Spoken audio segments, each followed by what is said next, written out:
March 1st, 1940, Gilmore Stadium in Los Angeles, California. It was for the NYSAC Middleweight Championship between Ceferino Garcia and Hammer and Henry Armstrong. Now, Garcia is on your left, and Armstrong is to your right. And the reason why I'm doing this video is because I took a look at this fight. Now, I've seen this fight film probably 100 times, literally, when I had it on reel to reel, more than 30 years ago. But today I examined it again, and I broke down every compound that you can think of. And I examined round 5. That was the round that referee George Blake had claimed that he took points away from Henry Armstrong for low blows and headbutting. And this fight was a fix from the beginning. I knew it then, but I'm more convinced now. I'm Scrapbook Boxing, and I want to examine Henry Armstrong and Ceferino Garcia's career, and particularly the two fights, 1938 and 1940. Let's learn about it right here in the Museum of the Forgotten Fisticuffs series. Unbelievable.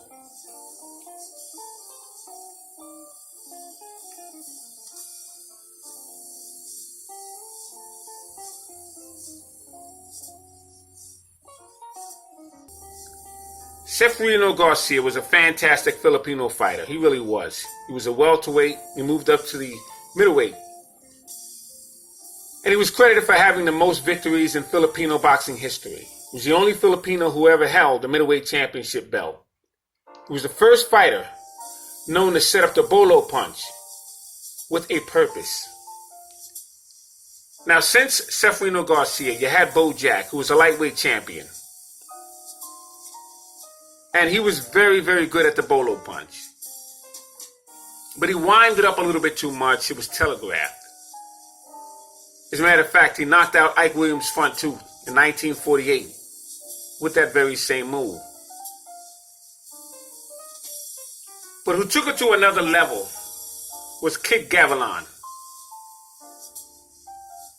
the Cuban Hawk, because he would bolo punch in a 45-degree angle and come back up with the same sequence. Thing of beauty. You couldn't stop it, you didn't see it, and it hurt a lot of opponents. As a matter of fact,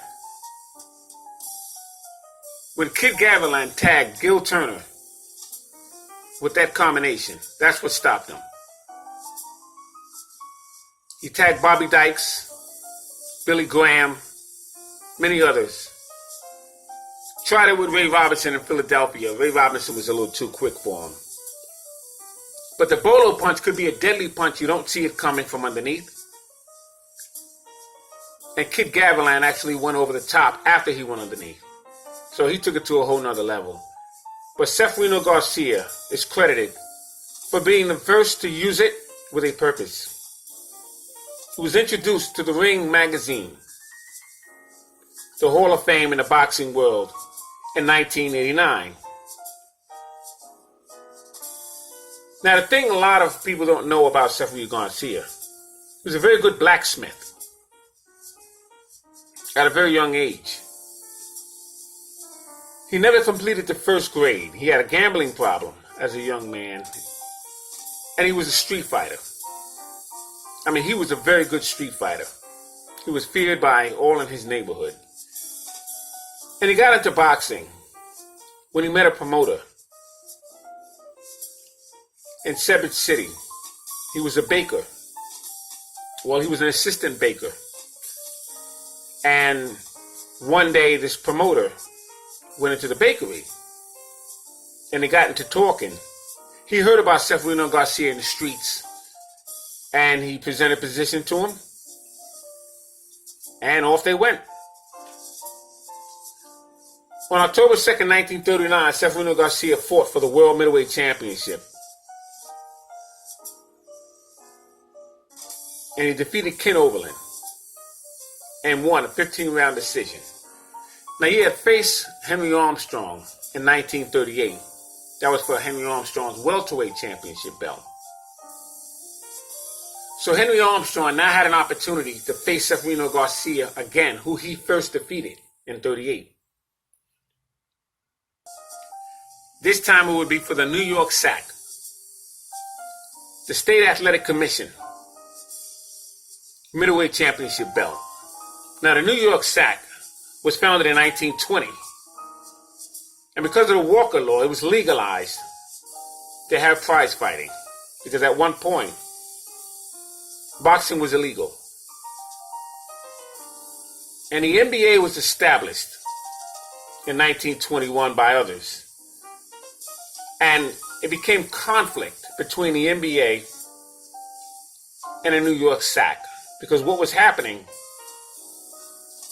you had the NBA and the New York State Athletic Commission having different men rated at the same time based on their organizations.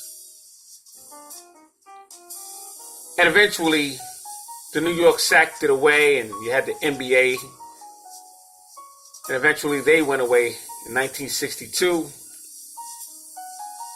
And then you had the WBA, 1963, the WBC, 1983, the IBF, 88, WBO, so on and so forth.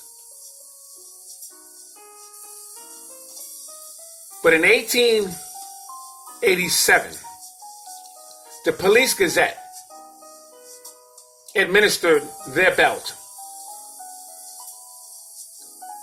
to the heavyweights, Jake Kilrain and Jim Smith.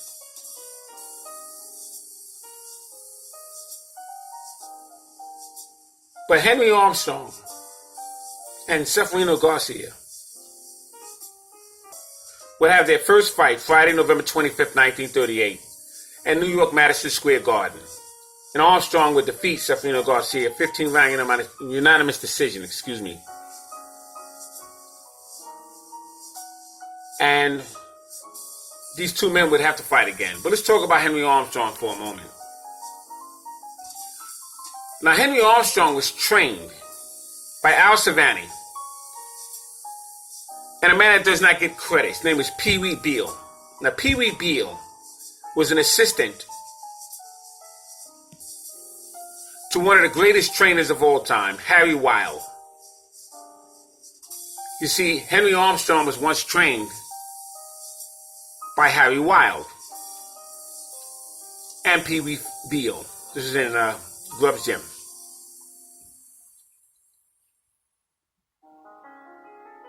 And Pee Wee Beale was a phenomenal trainer.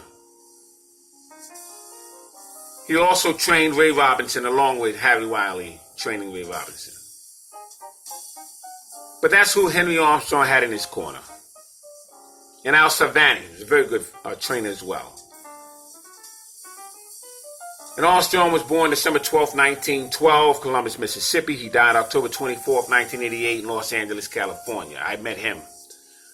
And very interesting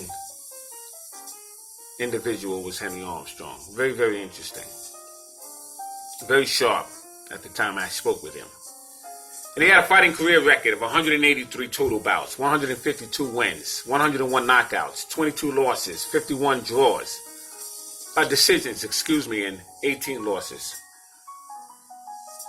Now, he was only stopped twice. His first professional fight against Alamino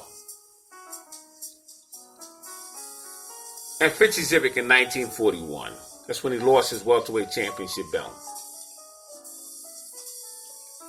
Now, he won the featherweight championship from P.D. Cerrone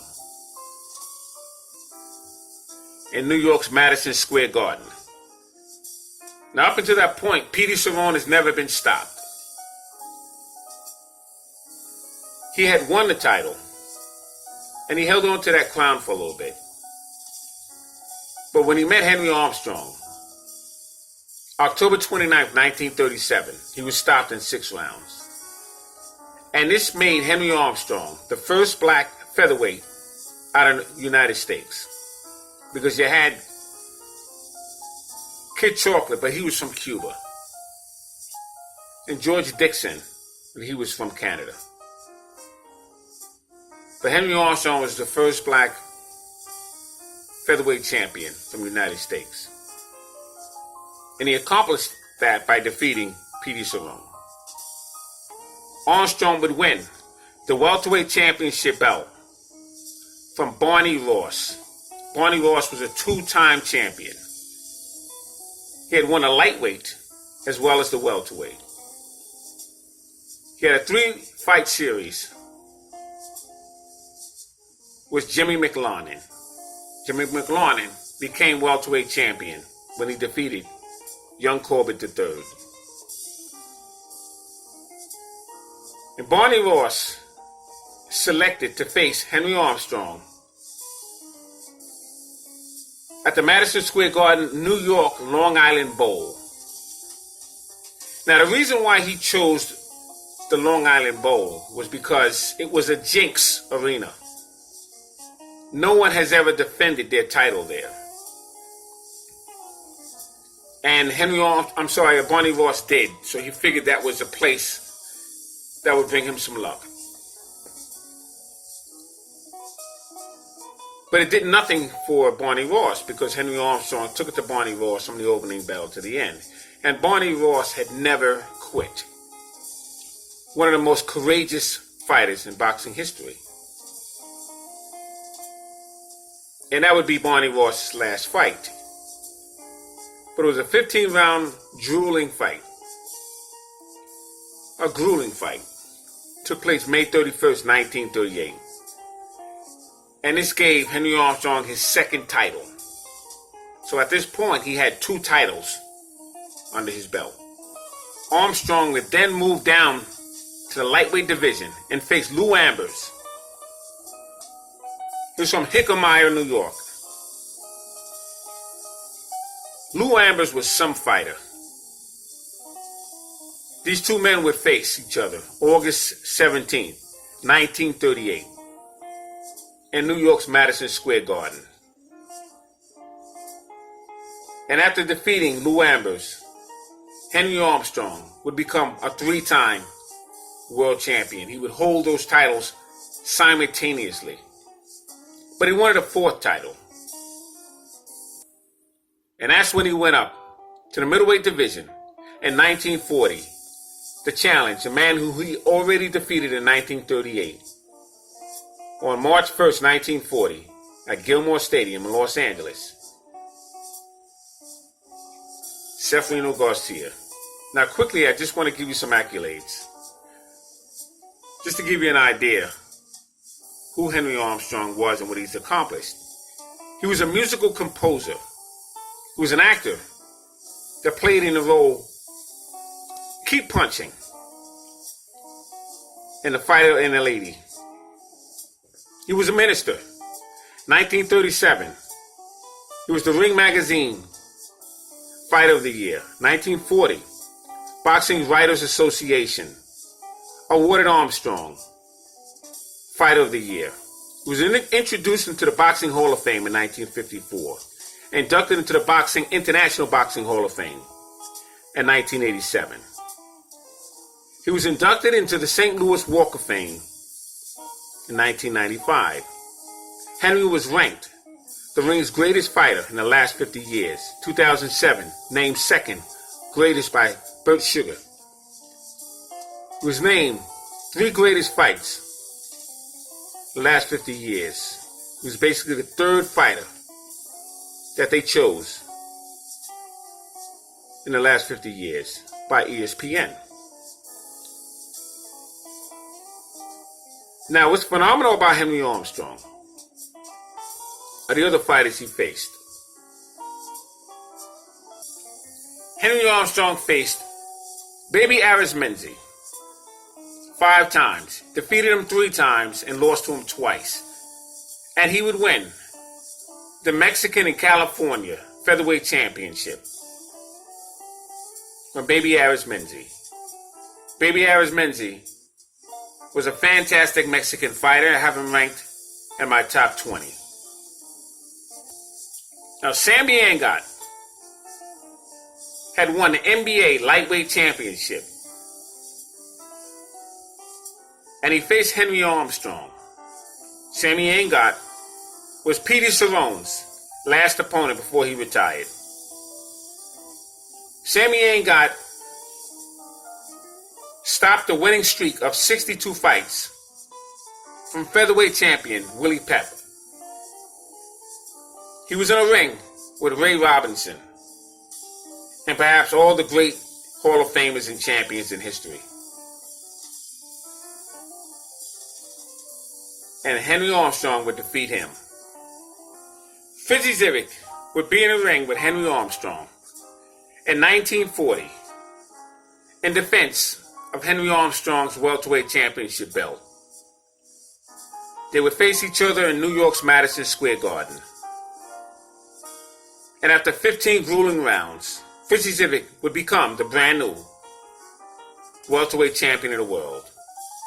And that would be the night that Sugar Ray Robinson would make his professional debut. Now, Fizzy Zivik and Henry Armstrong would face each other once again in 1941. And this time, Armstrong would be stopped. Now, you see, in 1938, 1937, going all the way back, Henry Armstrong had a very grueling schedule. He had 27 fights in 1937, 26 by knockout. He wasn't able to stop Aldi Spaulding. 1938, he defended his title, welterweight, 5 times. 1939, he kept busy. So he was burnt out. And it didn't help that Fizzy Zivik knew all the tricks of the trade. The gouging, the low blows. And it got too much for Henry Armstrong. He was getting his head pulled down and everything else. But he fought Fizzy Zivik twice.